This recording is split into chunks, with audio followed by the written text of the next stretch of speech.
Le conseil de révision est une visite médicale pour les jeunes gens qui devront partir à l'armée l'année suivante. Le déroulement restera le même jusqu'en 1965, date de sa suppression.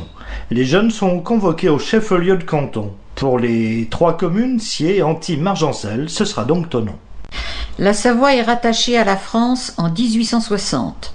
Le 19 janvier 1861 a lieu le premier conseil de révision pour le canton de Thonon.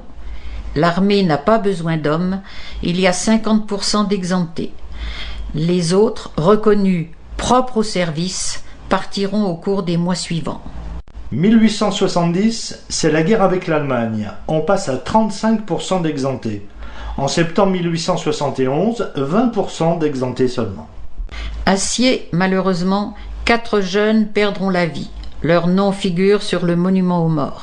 Le service militaire devient obligatoire pour tous. Cette loi va favoriser un brassage des classes sociales. Classe 1908, c'est la photo la plus ancienne de nos conscrits. Le conseil de révision a lieu le 14 janvier 1908 pour les garçons nés en 1888. Cette visite médicale va décider de leur vie pour les années à venir, car ils seront déclarés soit bons pour le service armé et partiront 2 ans sous les drapeaux, soit ajournés. Ce sont ceux qui, malades momentanément, repasseront la même visite 1 année ou même 2 ans plus tard. Soit réformés. Ceux-là seront exemptés d'armée. Ils sont peu nombreux dans ce cas. Être réformé était considéré comme une tare et les bons pour le service étaient fiers de l'être. Ils faisaient la fête en se promenant dans les villages, arborant des cocardes achetées à la sortie de la visite. La visite médicale est faite par un médecin militaire en présence d'un représentant du département, du conseil général et des maires du canton. Tous signeront un registre où sont consignées les réponses des futurs soldats. Un questionnaire était posé aux recrues. Ce questionnaire était toujours en vigueur en 1940. Classe 1909. Les conscrits musiciens se déplacent avec leurs instruments de musique, mais embauchent souvent des musiciens que l'on retrouve plusieurs années de suite. Ce sont pour la plupart des joueurs de clairon ou de tambour. Nous n'avons pas de photos de 1910 à 1915. Classe 1916. Pour l'année 1916, les conscrits d'Antibes et de Siers sont séparés, mais pas d'informations sur ceux de Margencel. Les inscriptions « Prêts pour la revanche » et « À bas les boches » en disent long sur l'état d'esprit des appelés. Classe 1917. Nous sommes prêts. Ceux-là ont passé le conseil de révision le 15 juin 1915, l'année de leurs 18 ans. Classe 1918. Ils passent le conseil le 14 février 1917. Certains viennent d'avoir 18 ans. Sur un registre dit « registre matricule » étaient consignés tous les éléments concernant la jeune recrue. L'état civil, ses adresses successives, les différentes affectations militaires jusqu'à sa démobilisation. Classe 1920. Les conscrits des 3 communes sont parfois réunis, parfois séparés. La présence de 1, 2 ou 3 drapeaux nous donne l'information, mais nous ne connaissons pas la raison de ces réunions ou de ces séparations. Classe 1921. Les jeunes gens passaient le conseil de révision dans la commune où ils résidaient au moment de l'appel de leur classe, même s'ils étaient originaires d'une autre commune. Classe 22. En général, les photos étaient prises devant un café, sans doute face à la mairie de Thonon, à la sortie du conseil. Cette année-là, les jeunes des 3 communes sont réunis, on aperçoit 3 drapeaux. Classe 23, 24, 25, 26, pour les conscrits, l'essentiel est de faire du bruit.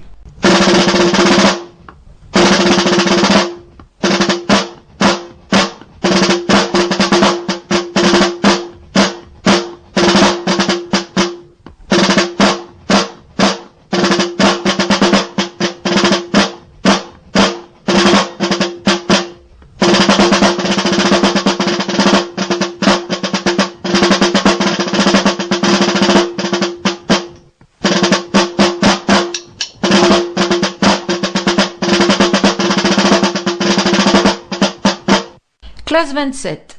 Le départ à l'armée se fait par trimestre en fonction de la date de naissance. De janvier à mars, c'est la 1A, puis 1B, 2A et la 2B pour le 4e trimestre. De la classe 1928 à la classe 1935 est instauré un recrutement portant sur les semestres et non sur l'année civile. Ainsi, les jeunes nés à partir de juillet seront convoqués en même temps que ceux nés de janvier à juin de l'année suivante. Classe 34-35. Parfois, un accordéoniste accompagnait le groupe.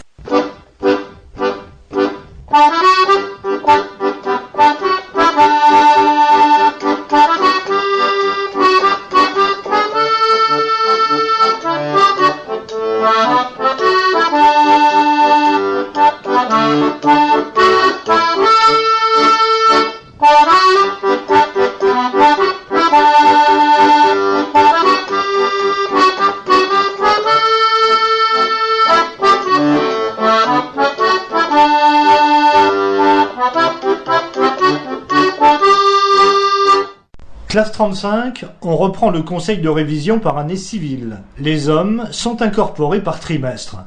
À partir de cette date, à quelques exceptions près, tous les jeunes gens sont identifiés, ce qui n'est pas le cas pour les photos précédentes.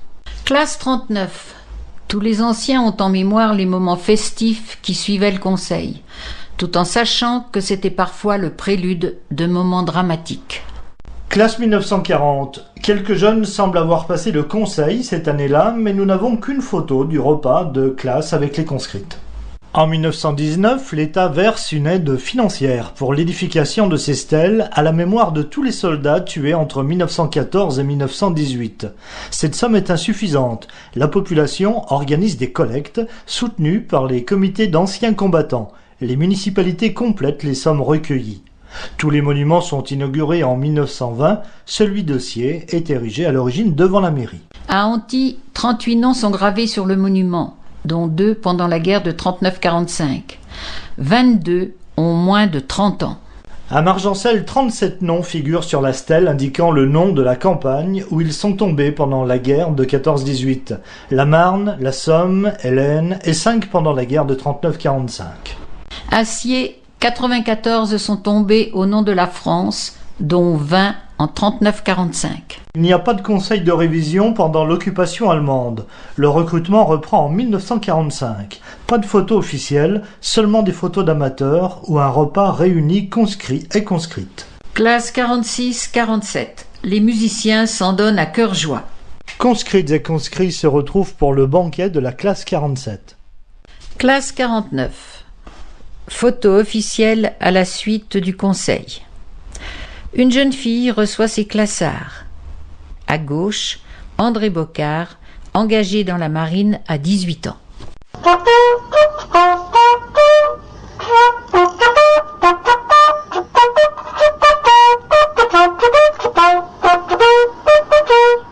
Je crois que toutes les classes se sont ressemblées à part la période de la guerre. Mais la nôtre avait cette particularité d'être nombreuse, puisqu'on était déjà 16 de Sciez et qu'on avait récupéré entre Antilles et Margencel, au total on était 22. Donc selon la méthode de l'époque, une fois le conseil de révision passé, on était accueillis chez les conscrites, à tour de rôle, qui faisaient une table, c'était l'expression employée, avec à manger et à boire, mais enfin surtout à boire. Et compte tenu du nombre, les filles étaient un petit peu moins nombreuses, mais compte tenu du nombre, ben si pour rendre la politesse à chacune des conscrites, à raison de 3 par jour, ben on peut considérer que ça allait durer une semaine, et effectivement ça a duré une semaine. Alors moi j'étais interne au collège, j'ai déserté le collège pour 4 jours, puis après je suis quand même retourné au collège.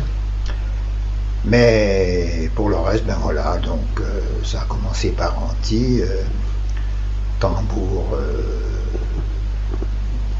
clairon, drapeau, comme si on partait à la guerre, couvert de décoration, payé qu'on nous imposait presque à la sortie du conseil de révision. Et puis voilà, de temps en temps, le soir on couchait dans des granges, il faut dire que c'est un printemps magnifique, donc on n'a pas eu trop de problèmes, mais ça s'est terminé le mercredi suivant pour ceux qui... Il y avait un gars d'Ivoire, Jacquier, qui qui s'étaient joints à nous. Donc les derniers ont terminé sur un char, je crois, et voir. Enfin là, ils n'étaient plus très nombreux. Voilà, bon, c'est un bon souvenir de jeunesse, mais qui ont créé des liens avec, surtout entre les garçons. Et puis qui a fait que, évidemment, toute cette classe-là, par la suite, la plupart se sont trouvés envoyés en Algérie, au Maroc, en Tunisie, etc. Mais ça, c'est déjà une autre histoire. Comment tu as choisi où tu voulais aller? Je n'avais pas choisi du tout. Ah oui, pas choisi du tout parce qu'on est parti, ensuite tunisien, etc. 2 ans après, normalement, oui. Parce qu'on a passé à 18 ans, puis j'étais parti à 20 ans, 54. Et tu es allé dans quelle arme alors? Compagnie méhariste, sud-tunisien, à la frontière de la Libye, à 20 ans, on arrive en plein mois de juillet, chaud et soif. T'es obligé, bref. Et c'était même plus bas que Tataouine, la frontière de la Libye, je dis, parce qu'on faisait des patrouilles depuis la mer, vers Djerba, là. On allait sud-tunisien, sud-algérien, Agadez, Tamaracet, 2, 3, 4 mois. Aller-retour, on doit le dire. Alors à pied, en chameau, comme on pouvait. Après, il y avait quand même des véhicules avec nous aussi. À part, il y avait beaucoup de compagnies. Je suis parti le 28 juin, on se rappelle toute la vie jusqu'à la mort, 28 juin 54, revenu en 13 mars 57. Tu vois un peu? Mais on est venu 2 ans, 15 jours. Plus avec l'aller-retour de bateau. Bref, 3 semaines, on avait 15 jours officiels. Classe 1954. Le conseil de révision est désormais complété par les 3 jours qui se déroulent à Lyon. 3 jours, ou plutôt 1 jour et demi pendant lesquels les jeunes gens vont passer une visite médicale plus complète et une batterie de tests qui vont décider de leur affectation militaire. La guerre d'Algérie débute. Les appelés de la 52 qui viennent de terminer le service militaire sont rappelés sous les drapeaux. La plupart des jeunes vont faire 2 mois de classe en métropole, puis vont être dirigés vers l'Algérie, la Tunisie ou le Maroc. On arrivait à Thonon et puis ça se passait à la mairie de Thonon. Tant que je me souvienne, c'était au premier étage là. Alors là, il y avait des militaires qui nous recevaient et puis je pense les services médicaux de l'armée aussi. Ils nous examinaient pour savoir, ils nous prenaient d'abord tous nos papiers, je veux dire, ils vérifiaient bien qu'on était bien nous. Et puis Et puis là, on passait un vague contrôle médical.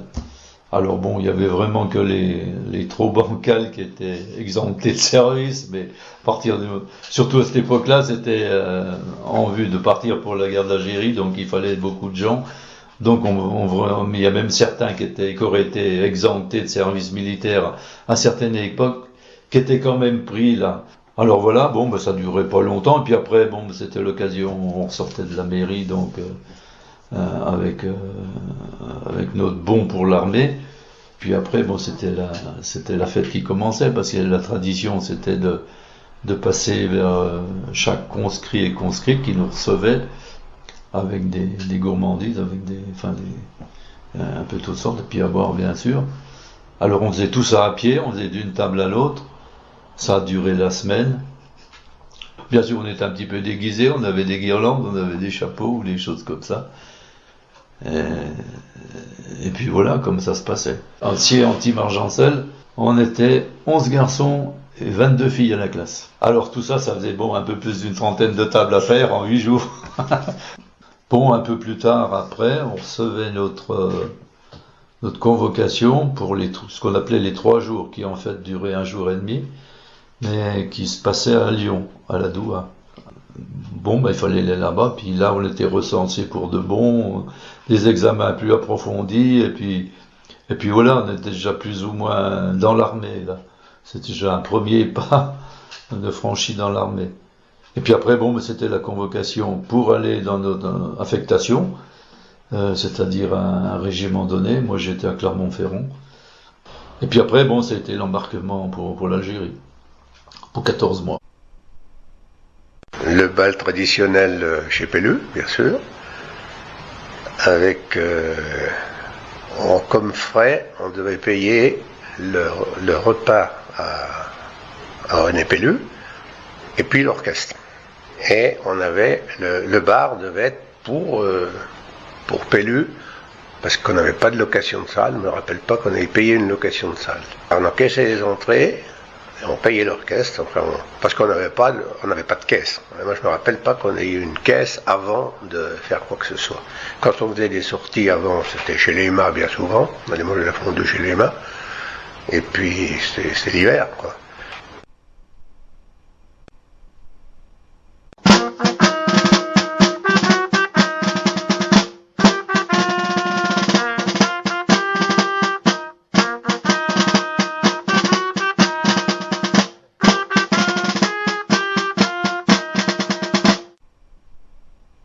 Le conseil de révision, c'est un passage dans la vie d'un homme. À 19 ans, on se rendait à la mairie de Thonon, tous les conscrits, on était 11. En principe, on y allait avec le tube Citroën du maire de l'époque, Alexandre Néplat, et on passait le conseil de révision. On était donc tous à poil. On passait devant le sous-préfet, le maire, et puis un major de l'armée, un médecin qui nous regardait et qui nous mettait donc aptes ou inaptes à l'armée. Ça se passait comme ça. Ensuite, on sortait de la mairie de Thonon et il y avait un camelot là qui nous vendait des cocardes. Et après, une fois nos cocardes bien pendues, on faisait la tournée des conscrits et des conscrites. On mangeait, on buvait, ça durait une semaine. Après, on rentrait à la maison, bien sûr, on reprenait notre travail et on était convoqué à Lyon pour faire les 3 jours au camp de la Doua. Les 3 jours, en réalité, c'était 1 jour et demi. Alors, on repassait une visite médicale un peu plus approfondie et puis on faisait des tests et ils nous demandaient nos vœux, où on voulait aller. Alors, tout le monde demandait en principe l'aviation parce que c'était assez planqué par rapport au reste. Moi, j'ai eu de la chance d'y aller. Ensuite, quelques mois après, moi j'ai passé ces 3 jours là en automne et je suis parti à l'armée au mois de février de l'année d'après, 59, quand on était rappelé. On allait faire nos classes en France, où quelques-uns étaient incorporés directement en Algérie, puis après nous on prenait le bateau au bout de 3 mois et demi, 4 mois, puis on restait donc 24 mois en Algérie. Et puis voilà, c'est la vie qu'on a passée, la jeunesse, nos 20 ans, de 20 ans à 22 ans. Les classes 60 et 61. Le conseil de révision se déroule toujours dans les mêmes conditions, avec l'appréhension du départ en Algérie. Classe 62. Les contingents de début d'année sont encore dirigés vers l'Algérie, mais les accords d'Évian mettent fin à cette guerre. Classe 63-64. Retour à la tradition, sans crainte de conflit.